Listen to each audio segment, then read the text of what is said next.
Good morning, YouTube. Well, good afternoon. Excuse the craziness. Ever since I cut my hair, it's been crazy. But I put up Shay's story, so I kind of feel a little compelled to put up Gabriella's story. I don't necessarily want to film her and have her listen to everything I'm gonna say, because most of it might be inappropriate, and I don't want to spark any memories for her and bring back, or say something that, whatever. When I met Wally, it was February of 2017. Him and the kid's mother. Shay, are you done eating? Are you done? Go sit down, there's no bug. Him and the kid's mother had already been split up for a while. There was a period of time where they weren't together, but she was living with his father, like my father-in-law now, because they didn't really have anywhere to go, and Shay was good at my mother-in-law's house, so it was really just Gabriella being dragged around wherever she went, because that's just how it happened. But I could only speak of what happened when I met her. When we first got introduced, like before we even went out on a date, like she somehow knew that we were going out on a date. I don't know how, why, he might have told her, I don't know. But she tried to play it off like we were best friends and that he was now talking to her best friend and all of this other stuff, and that's not the truth. I didn't meet the kids right away, but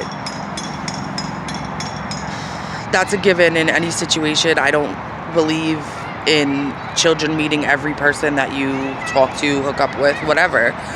It's not appropriate, and especially at Gabriella's age, she was fully aware that her parents were together and in a relationship, and now they weren't. So Wally ended up moving in with me to my father's house, and Shay ended up coming along too. There was an extra bedroom in my dad's house, so Wally moved into my room, and we set up this spare bedroom into the kids' room, and we would only get Gabriella sometimes, but we had Shay most of the time, and I would wake up and drive him to school to get on the bus, or drive him into daycare, and then I would go to work. Shay was with us pretty much the whole time. Gabriella, it was a struggle to get time with her. And then the little bit of time we did have, it was rough in the beginning. She was definitely being used as a pawn to hurt Wally's feelings. She was put in the middle of the situation where all of a sudden she started crying because mommy and daddy weren't together. And she's sad because mommy and daddy aren't together, and I want mommy and daddy to be together. And like, she would be saying things that you can tell were being fed to her.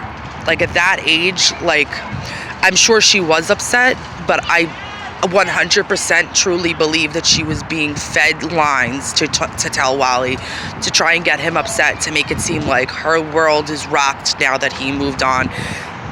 Meanwhile, her mother was in multiple relationships while with Wally and after. So I don't know. I guess it was just something about him moving on she didn't like, which I understand. They were together for 10 years, whatever. But to use her is what bothered me, because it really hurt him. So we would get videos, of just her saying things that were not. At that point, she was 5 or 6. 5 or 6 year olds can't say, I'm not happy because daddy has a new girlfriend. Like, that's something being fed to her. When we would go to pick her up, there were times where the exchange was really hard because the goodbyes wouldn't stop until Gabriella was in hysterics. Like literally hysterical. I'm gonna miss you. I'm not sleeping. I'm gonna have to sleep without you. I can't see you every second of the day. Like just saying things to upset her, and it wouldn't stop until she wouldn't let go of her mother and was hysterical crying, and she never wanted to go and all of this. But we know, like, I knew where that was coming from. It was a show, like, to know that was her mother and she didn't want to go, and whatever internally made their mother feel better, that's just what she felt like she needed to do at the time. I don't know, but it just really fucked her up.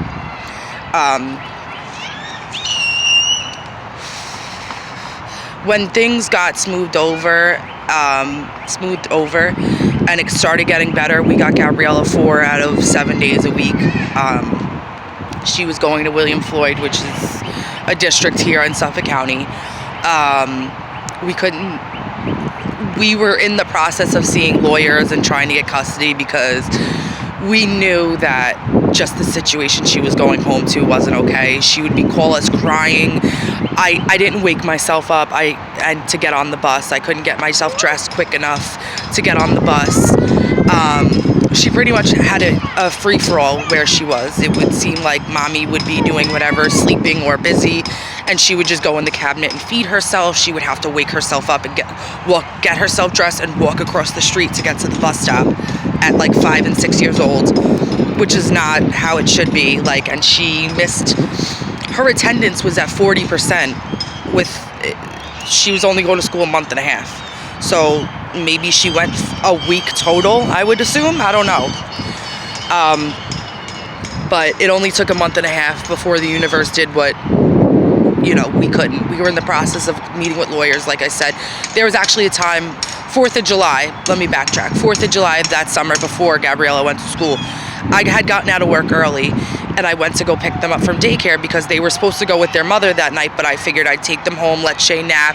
She was busy, she wasn't supposed to get them until later on. So I was going to go to daycare and I texted her and let her know, hey, I'm going to go to daycare and pick them up and take them home to relax for a little bit, and then, when you're ready, we'll drop them off. I go to daycare, come to find out Gabriella wasn't even there. I had no clue where she was, but apparently her mother kept her home and sent Shay to daycare because he's too much to handle, which is always what happened with him. He always got pushed to the side or sent to daycare or not taken. It's okay, baby, because he was quote unquote too much to handle. He was filthy, he was tired, so we were pissed off. We chose that to make the decision that he wasn't going back there. You only wanted Gabriella. Why? She had come to the house and banged on the door and tried to say I kidnapped her child. Meanwhile, she knew that he wasn't going back. He didn't live with her. At that point, she really had no right to say anything because she didn't.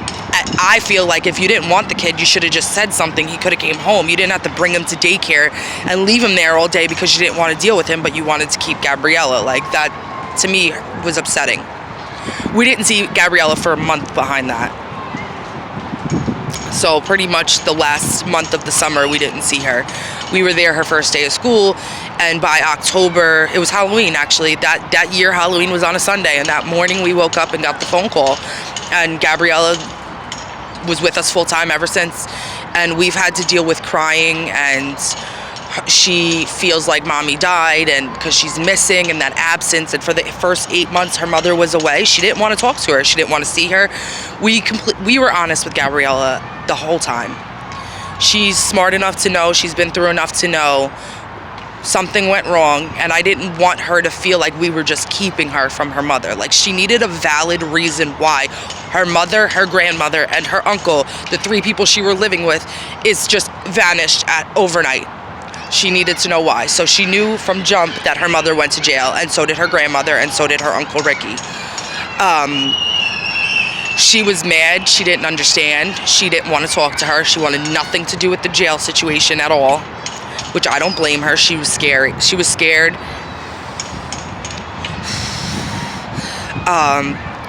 But she worked through that. She processed it. Now they talk, but we had bits of rough nights where she would cry herself to sleep. I still go through it where she wants to know what caused her mom to make that decision to end up in jail. Why am I raising her and not her mother? If she came out of her mom, and her mom made the wrong decision, could she make a wrong decision? What thought came in her head to make that decision? So she's afraid to end up the same way.